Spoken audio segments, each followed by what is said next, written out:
విశాఖపట్నం ప్రమాదాలకి నిలయంగా మారుతోందా?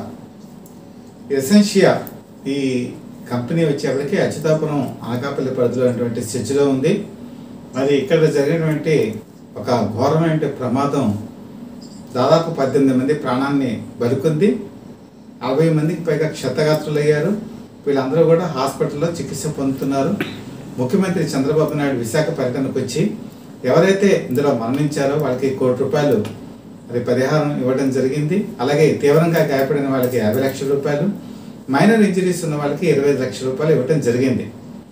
LG polymers ఇది కనుక మనం ఒకసారి తెలుసుకుంటే ఒళ్ళు గగురుపాటు కలుగజేస్తుంది.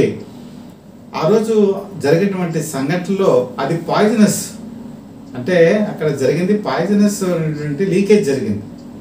కానీ ఇక్కడికి వచ్చేప్పటికి ఎసెన్షియా అడ్వాన్స్డ్ సైన్సెస్ ఫార్మా వచ్చేప్పటి విషయంలో ఇది ఒక విస్ఫోటనం కలిగించే ఎక్స్ప్లోజివ్ ఇందులో ప్రధానమైనటువంటి పరికరంగా నిలిచింది. మిథనాల్ అని చెప్పేసి ఇది పెట్రోల్ కన్నా కూడా 6 టైమ్స్ చాలా పవర్ఫుల్గా ఉంటుంది. ఈ మిథనాల్ గాల్లో కలిసిపోయి అక్కడ షార్ట్ సర్క్యూట్ జరగటం వల్ల భారీ విస్ఫోటనం జరిగింది. దీంతో ఇంతమంది మరణించడం కూడా జరిగింది. అయితే దీనికి కొన్ని మెయిన్ డిఫరెన్స్ ఇది. ఎల్జీ పాలిమర్స్ విషయంకి వచ్చేప్పటికి ఆ రోజు హై పవర్ కమిటీ గవర్నమెంట్ వేసింది, అవి కొన్ని సూచనలు చేసింది, అది బుట్టదాఖలైంది. ఆ తర్వాత దాన్ని పట్టించుకునేవాడు లేడు. మరి ఈరోజు ఈ ప్రమాదం జరిగిన తర్వాత ఇప్పుడు కూడా హై పవర్ కమిటీ రాష్ట్ర ప్రభుత్వం వేయబోతోంది. అయితే దీన్ని పర్యవేక్షించే వాళ్ళు ఎవరు? ఇది ఎసెన్షియా వచ్చేటప్పటికి ఇది మల్టీవిటమిన్ సిరప్స్ ఇవన్నీ కూడా మ్యానుఫ్యాక్చరింగ్ చేసేటువంటి పక్క ఫార్మా ట్రేడ్ అనగానే విశాఖపట్నంలో డ్రగ్ కంట్రోల్ డిపార్ట్మెంట్ పరిధిలోకి వస్తుంది. ఒక పక్కన చూసుకుంటే పొల్యూషన్ కంట్రోల్ బోర్డు దీని పరిధిలో కూడా వస్తుంది. మరి ఇన్స్పెక్టర్ ఆఫ్ ఫ్యాక్టరీస్ యాక్ట్ దీని అధికారులు కూడా వీటిని పర్యవేక్షిస్తారు. లేబర్ డిపార్ట్మెంట్ ఉండనే ఉంది. సో ఇన్ని డిపార్ట్మెంట్లు పర్యవేక్షిస్తుండగా ఈ ఘోరమైన ప్రమాదం ఎలా జరిగింది? అసలు ప్రమాదం జరగడం పక్కన పెడితే ఇంతమంది చనిపోయారు, 18 మంది చనిపోయారు, నిండు ప్రాణాలు పోయాయి.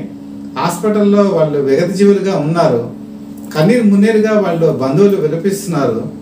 కనీసం మేనేజ్మెంట్ తాలూకు పర్సన్స్, హోమ్ మినిస్టర్ ఫోన్ చేస్తే ఫోన్ ఎత్తల, ఫోన్ స్విచ్ ఆఫ్. వాళ్ళకి మాకు సంబంధం లేదు, మా ప్రెమిసెస్లో వీళ్ళు చనిపోయినా కూడా మాకు ఎటువంటి సంబంధం లేదనేటువంటి ఒక ధీమాతో ఉన్నారు అంటే అసలు ఈ కంపెనీ వాళ్ళు ఏమనాలి? ఆ ప్లాంట్ హెడ్ మీద వదిలేశారు. ఇది కరెక్టేనా? అసలు మానవత్వం ఉందా వాళ్ళలో? దీని కనుక చూసుకుంటే ఎసెన్షియా కనుక మనం ఒక్కసారి ట్రాక్ రికార్డు చూసుకుంటే ఇది అసలు పెట్టింది ఒకళ్ళు, దీంట్లో ఇన్వెస్ట్మెంట్ చేసింది ఒకళ్ళు. దక్కన్ కెమికల్స్ ఇది పాయకరావుపేట రోడ్లో ఉంటుంది. దక్కన్ కెమికల్స్ దీంట్లో 76% షేర్ పెట్టింది. ఇందులో ఉన్నటువంటి ప్రమోటర్కు ఉన్నటువంటి వాటా 24% మాత్రమే. ఈ దక్కన్ కెమికల్స్ సంబంధించి కూడా ఒక ట్రాక్ రికార్డు ఉంది. గతంలో కూడా దక్కన్ కెమికల్స్ నుంచి గ్యాస్ లీకేజ్ అయ్యి చాలామంది పాయకరావుపేట పరిసర ప్రాంతాల్లో మరణించిన విషయం కూడా ఒకసారి మన గత చరిత్రలోకి వెళ్తే తెలుస్తుంది. అయితే వాళ్ళు మారారా? మారలేదనే ఈ వితంతం మనకి స్పష్టమవుతుంది. అంటే దక్కన్ కెమికల్స్ చెందిన వీరారెడ్డి ఈ ప్లాంట్ సూపర్విజన్ చేస్తున్నాడు. మరి ఇదేం చెప్పిందంటే కిరణ్ రెడ్డి అని చెప్పేసి ఇక్కడ సంబంధించిన ఇంకా మేనేజ్మెంట్ తాలూకు మనిషి. వీళ్ళిద్దరి మధ్య పడట్లా, వీళ్ళిద్దరూ ఆధిపత్య పోరు జరుగుతోంది. మా మాట చెల్లాలంటే మా మాట చెల్లాలని, మరి మేము ఎక్కువ స్టేక్ పెట్టాం కాబట్టి మా మాట చెల్లాలని దక్కన్ కెమికల్స్, మీరు ఓన్లీ ఇన్వెస్ట్మెంట్ మాత్రమే మాదే ధీమా అని కిరణ్ రెడ్డి. వీళ్ళిద్దరూ ఒకరికొకరు కీచులాడుకొని మొత్తం భద్రతని గాలికి వదిలేశారు. చివరికి వీళ్ళిద్దరూ కూడా మటుమైపోయారు. ఇది చాలా శోచనీయమైనటువంటి విషయం. అధికారులు ఇలాంటి వాళ్ళ పట్ల తక్షణ చర్యలు తీసుకోవాల్సిన అవసరం కూడా ఉంది.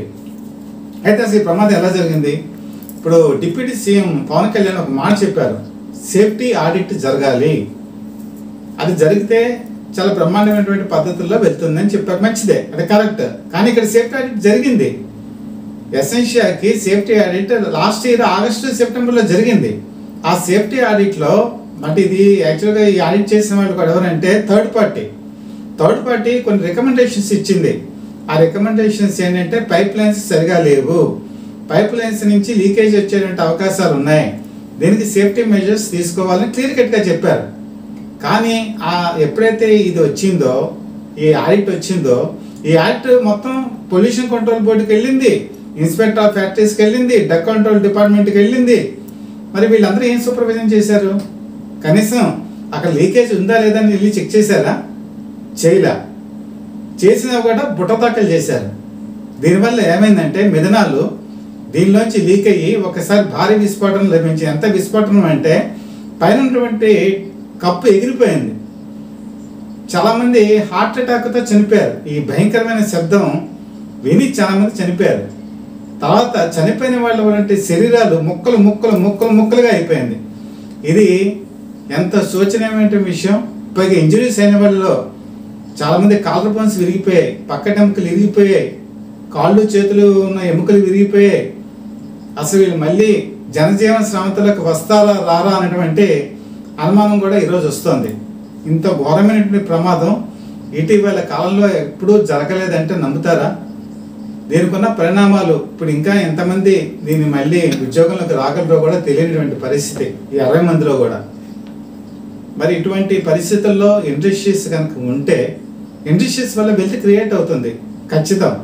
కానీ వెల్త్ క్రియేట్ అయ్యేటప్పుడు అక్కడ ఉన్నటువంటి ఇండస్ట్రీస్ పెట్టేవాళ్ళు కూడా అక్కడ పనిచేసేటువంటి కార్మికుల ప్రాణాలని భద్రతలోకి తీసుకోవాలి, వాళ్ళకి రక్షణ కల్పించాలి, సేఫ్టీ మెజర్స్ తీసుకోవాలి. పొల్యూషన్ కంట్రోల్ బోర్డు ఇది కూడా మొత్తం ఇండస్ట్రీస్ అందరినీ కూడా కంట్రోల్ చేస్తుంది.